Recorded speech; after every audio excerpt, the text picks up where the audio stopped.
Well, hello, everybody. Welcome to another episode of 21 Futures Financial Fallout podcast. I'm delighted to be joined today by Graeme Shimmin, our prize winner and top story writer of Infinite Debt. Graeme, welcome. How are you, sir? Thank you. Oh, very well. Yes, thank you. Would you please, tell us a little bit about yourself and your writing background? Yeah, sure.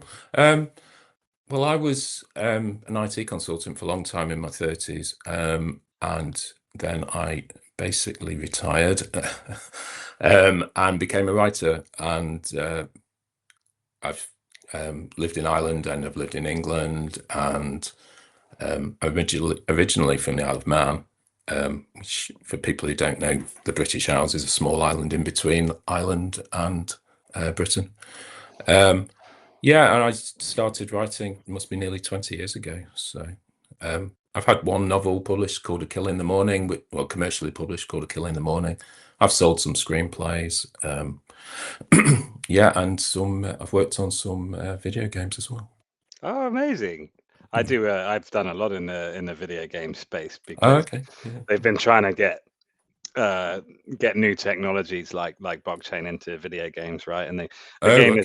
gamers didn't like that very much at first. So the writers had a real job to do explaining why it's a good thing, Oh, okay, sure. But amazing. So you found, would you say is it fair to say you found writing a little bit later after a career in IT? Yeah, I think so. I always like tinkered with stuff, but I did make a decision to just like stop having a proper job and become a writer. Absolutely, because it's possible, right? We were just talking about that Yeah, before yeah, we yeah. started recording. It's a career as a writer is eminently possible, especially I think in the internet age. Yeah. I'm very grateful to be one of our editors and a full-time writer making a living from writing. It's the best job in the world, I Yeah. feel. And Yeah. also, I don't know if you agree with this, but I think writers tend to make great listeners and great communicators, and Yeah, that I think that's probably really true. help Yeah. can really help in your personal life Yeah. as Sure. well. So I'm a very happy young man. But we're Yeah. not here to talk about me. We're here to talk about you. So, Sure. what inspired you, apart from obviously our excellent call for submissions, Mm. Infinite Debt? Mm. What inspired you to write such an excellent story? I mean, it's Okay. quite dark. It's quite bleak. Are you Mm. interested in the dystopian side of things? Yeah, yeah. I was interested in writing something um, that sort of met the brief, really, because it seemed quite, when I saw the competition, it had a long list of things like that we don't want, which I Yeah, thought was quite unusual. yeah.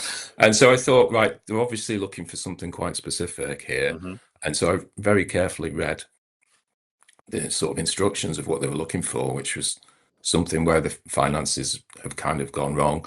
And I think it did mention they wanted emotion in it and families um, and some hope as well, which I That's right. think the story has. Just a tiny Um, bit, a little bit of yeah, hope. just a tiny Yeah. bit. Yeah, because realistically, these kind of things don't collapse. In 3,000 words. Yeah, Yeah, it yeah. was a very, very tight word limit. That was the main problem I You had with think it a so? little bit. I That's found interesting. it, yeah, no, I could have written 30,000 words of that story. Yeah. See, Easily. that's the reverse problem to what a lot of writers have. Okay. Okay, so a lot of people look at 1,500, 2,000, go, God, that's good. That's quite a lot. It's gonna take me a while. Okay. Yeah, And yeah, I sure. wonder if it's perhaps more experienced writers that sort of think Mm, I mm, can do that in an afternoon, mm, And it's not about competition at all, but I mm. think to be unintimidated by word count is good, Yeah, right? sure. Yeah. So to fit into the parameters, I agree. I mean, Mm, when you think sort of Stephen King style short stories, you're looking at sort of 5,000 up to 10. 25, 30,000 words, Yeah, right? yeah, Like yeah, short yeah, novellas. yeah. But really, our editor Phil did a tremendous job Mm, with the submissions. This is a second collection. The first one was called Tales from the Time Chain. This one's mhm. Financial Fallout, and it's a little broader than the first one. Yeah. And the idea and how I describe it, at least, is this is a possible future that we can explore for us as Mhm, humans mhm, living on Earth. Like mm.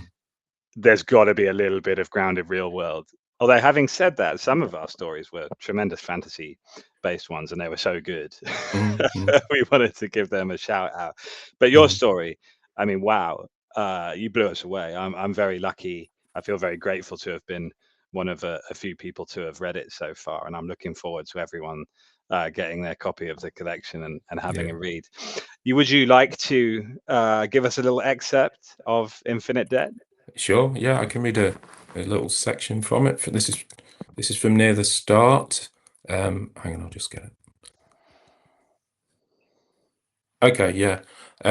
So the world of Infinite Debt is a kind of world of, well, as you might imagine from the title, of overwhelming debt, and also this kind of environmental catastrophe. And the main characters are Dela Cruz, works for a mega bank called Elysium Trust Finance, and in this extract, she's travelled to an unofficial skyscraper called the Vertical to talk to one of the debt engineers about their own enormous debts to the bank. So this is the extract. At the base of the Vertical, enforcement drones had surrounded a family. Citizens hurried past, eyes downcast, neural interfaces blinking. The father pleaded with the drones. Please, we just need more time. My daughter, she's near graduation. The lead drone's sleek shell was cold, sapphire blue, its voice crisp. Mr. Singh, your third zone dwelling license has been revoked. I will guide you to a relocation centre. Please don't make difficulties, or you'll force me to add another penalty to your family's debt profile. Zara pushed past the drones and started climbing. Zara staggered onto the 47th floor, her legs burning. In front of her was a bootleg loan company operating out of a storage unit. Scribbled above the door was, Liberty Finance Cooperative. Micro loans, not pesky drones. Try us. A petite, dark-haired woman wearing blue shorts watched Zara as she stood at the top of the stairs, gasping. You back to shut us down again? She asked. Does Shanice live here? Zara gasped. The woman pointed to a unit at the end of the walkway. The door was ajar, and the sound of someone retching was coming from inside. Ms. Vega? Zara called, pushing the door open, to find Vega crouched over a bucket, her body racked with spasms. An obsolete interface jutted from the base of her skull, its status lights flashing as she vomited. Vega looked up. If you hear about my debt, I've already sold everything. My organs, my avatar, the whole shebang. Her eyes were bloodshot. Ms. Vega, I'm here to help. Our customer options program. Vega laughed, a broken sound that turned to coughing. I'm already grinding 20 hours a day. My baby girl can't afford school, so she'll inherit my debt, with no way to pay it except turning tricks. I can't even buy a ticket for the debt cancellation lottery. What options have I got, for real? Aye. There was a thump on the door. Enforcement? Panic flashed across Vega's face. No, no, no. The door burst open and an enforcement drone floated in. Shanice Vega, your debt? Zara stepped between the drone and Vega. Zara Dela Cruz, Elysium Trust Finance, I have priority. She held up her ID for scanning. Check your logs. Drone lowered its manipulators. Zara Dela Cruz, you have 10 minutes to conclude priority debt rescheduling. Outside, please. Client confidentiality. The drone backed up, pushing the broken door shut. Zara delved into her bag and brought out two small gadgets. She activated the first, a signal jammer. Its green light indicated 60 seconds of unmonitored communication before the surveillance system adapted. Vega looked at the jammer. What? Zara kept her voice low. Alex Riviera says hello. Vega's eyes widened. Alex? There's no time. Please just listen. He's hacked your records and added a life insurance policy from your former employer. It's worth $10 million. You're dying anyway. Months to live. The jammer's light blinked. 30 seconds to go.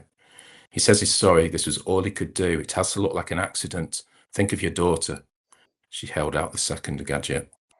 Go to the window and hold this to your interface. The light on the jammer turned red. Zara took her breath, raised her voice. Sign here, please. Vega, tears streaming, grabbed the gadget, moved towards the window, and held it to her head. Fuck it all, she said, and pressed the trigger. Zara dropped her bag, the noise as it clattered to the floor, masking the sound of the gadget sparking against Vega's interface. Vega jerked and folded over the windowsill, her eyes rolling upward. With a last effort, she threw the gadget out of the window. The enforcement drone stormed in, crackling red. Stop! But Vega was gone, screaming all the way down. Oh, tremendous. Tremendous. So How did you feel writing that? Yeah, I was really pleased with that bit. Yeah. That's like it's not the exact start, but it's basically the first 500 words of the story. And then that incident snowballs until we find out what's really happening.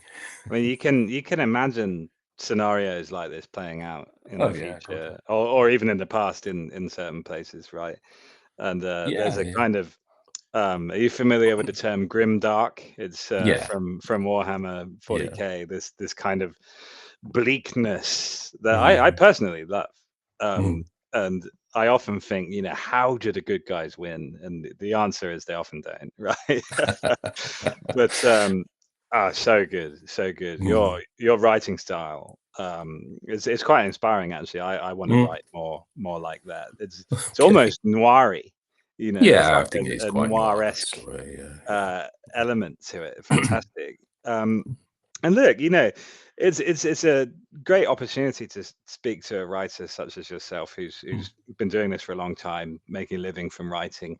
Our submissions process is open to everyone, and anyone can enter. And indeed, we've had established writers and some debut writers and some people that might work like you did previously in IT or in data and things, thinking, do you know what? I want to do something creative and fun. And I used to believe anyone can write a story. That's starting to change as I get older. But in theory, if you can read and write, you can tell a story, right? If you want to tell a good one, I think people can write. Not everybody can write something. I mean, clearly there is some people are more talented than others, but people can be taught to write to a reasonable standard. That's right. Yeah, of course there's a role for talent, but talent is a little bit overrated, I think. I think there was an article on my website I wrote called The Amadeus Myth, which is the idea that, I don't know if you've ever seen the film Amadeus. Of course, we watch it at school in the UK. Salieri, who's his rival, picks up some of Mozart's music, and it's just written out perfectly first time, and he's so jealous. And that's the idea that a lot of the media have about any kind of artistic work, that it's all about genius. But that's not true, and it wasn't even true of Mozart. Mozart wrote his music the same way everybody else did. Yeah, that's right. I like what you're talking about there, because there's an intersection, isn't there, between acquired technical skill and natural talent. And some people have one of those things. And really, the exceptional writers have a blend of the two, and that should be the sort of goal for everyone.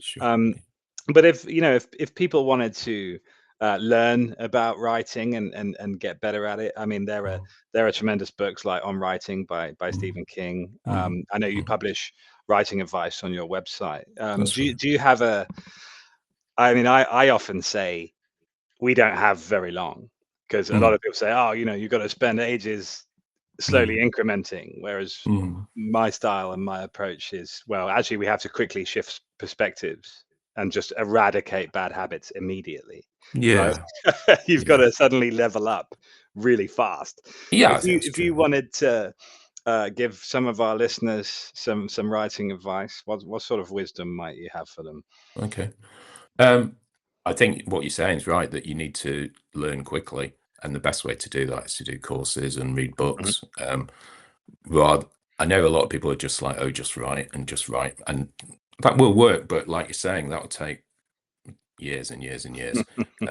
Learn from other people's mistakes, and Yeah. yeah, there's I could probably put a list together of books that people should read. I'm trying to think of some.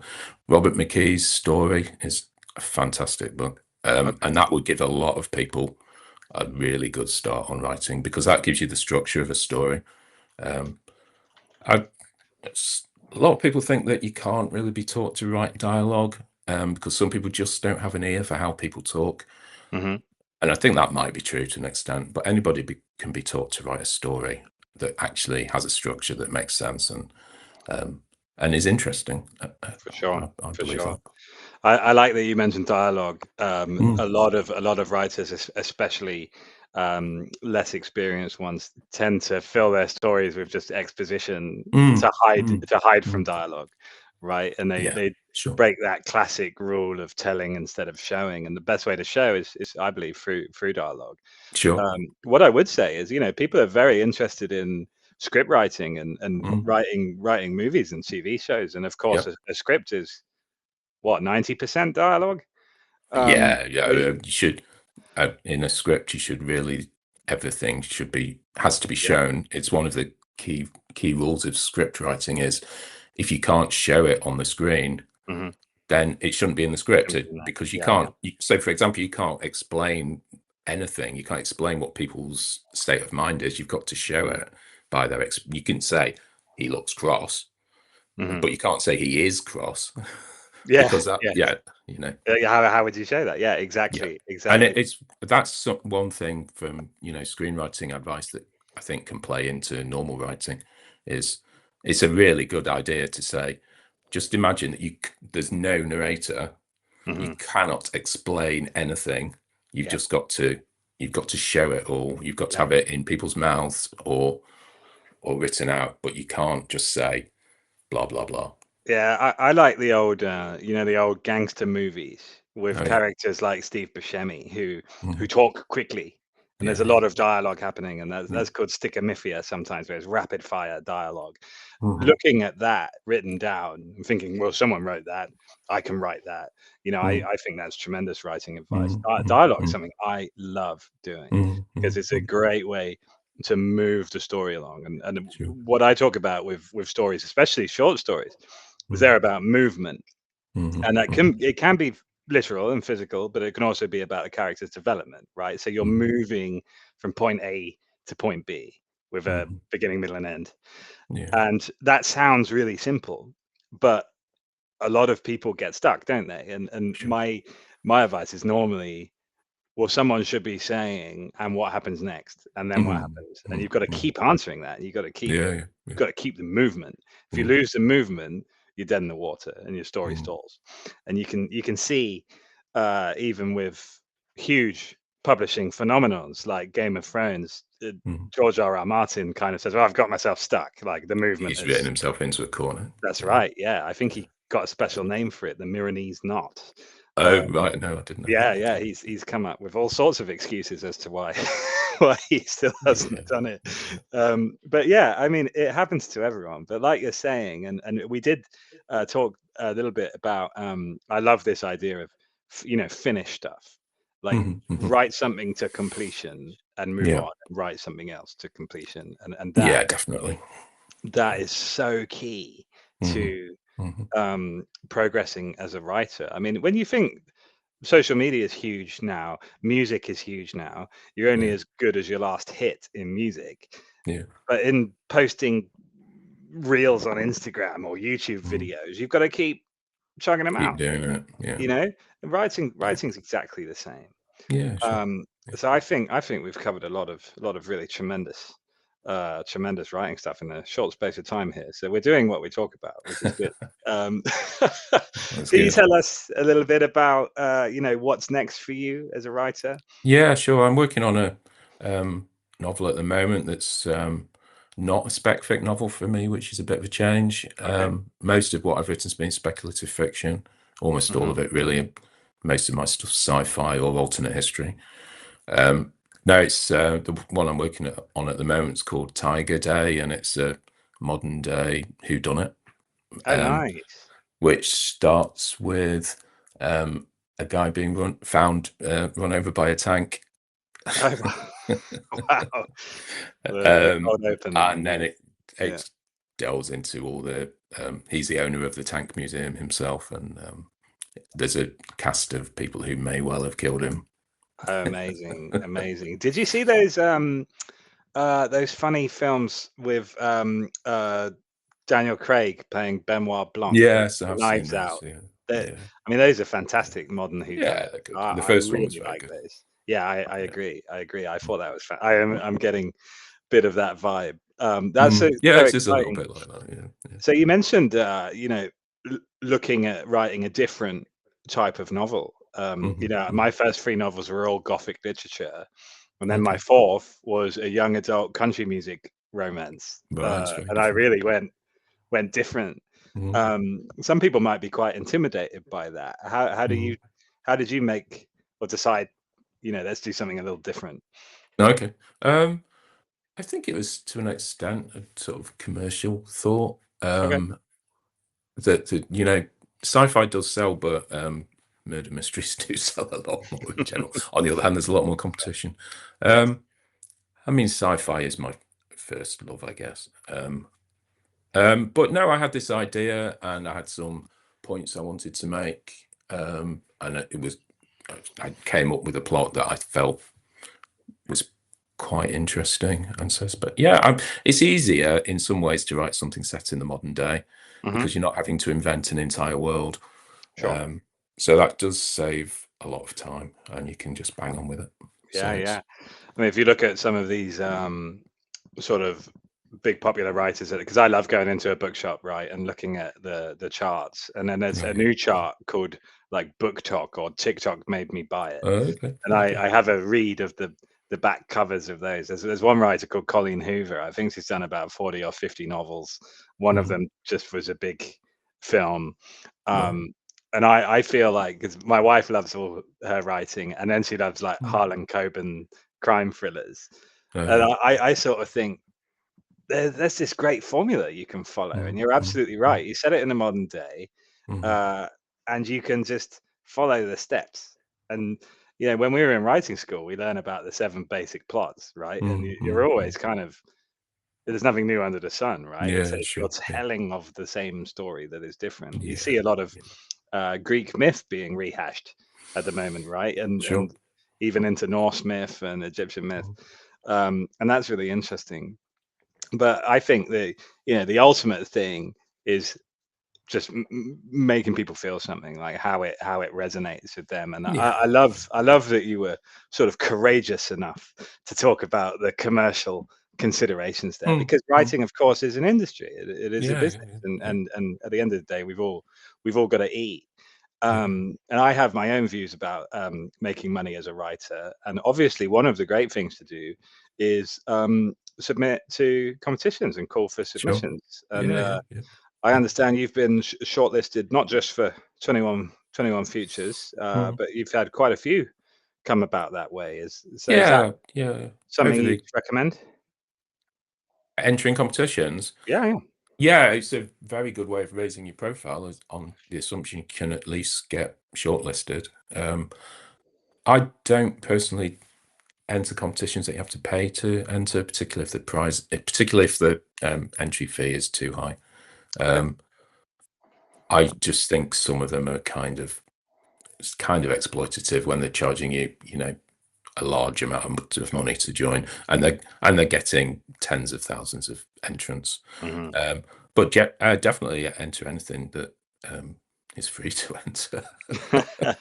Yeah, I mean, why wouldn't you, right? Yeah, yeah, absolutely. Yeah, yeah. When Um, I was younger, there's a prize in the UK called the Bridport Prize. yes. And I think it's £10,000. And when I Yeah. was younger, I thought that was an infinite amount of money, and I Mm, really wanted mm, to win this prize. So mm. I wrote my first book thinking specifically about You're winning going to that win it. prize.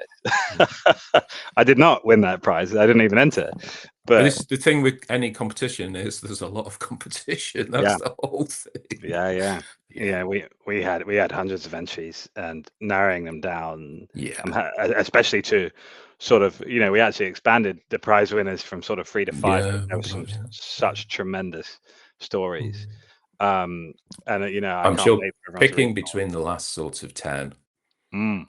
I think it's probably, from what I've done when I've worked as an editor I've published 2 anthologies myself, and we got hundreds of submissions. And yeah, you can get rid of 3/4 of them because they're just not actually very good. But that still leaves you with more than you can really use. And then just choosing the last few is really difficult. Yeah. I mean, I'm happy to say we have had a lot of fun, and we've been spoiled by how good some of these stories were. But when it came to sort of the final 3, it was very clear.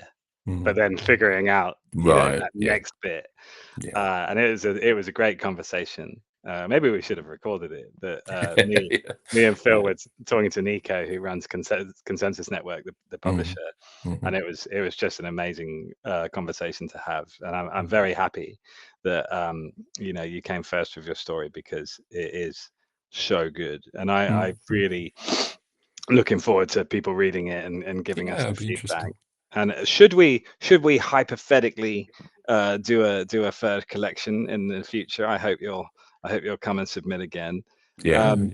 But in the meantime, because we've taken enough of your time and wisdom already, in the meantime, how would you like people to stay in touch with you or find you online? I understand Okay. you have a website, right? Yeah, that's the best way to see anything about me. It's just my name, graemeshimmin.com.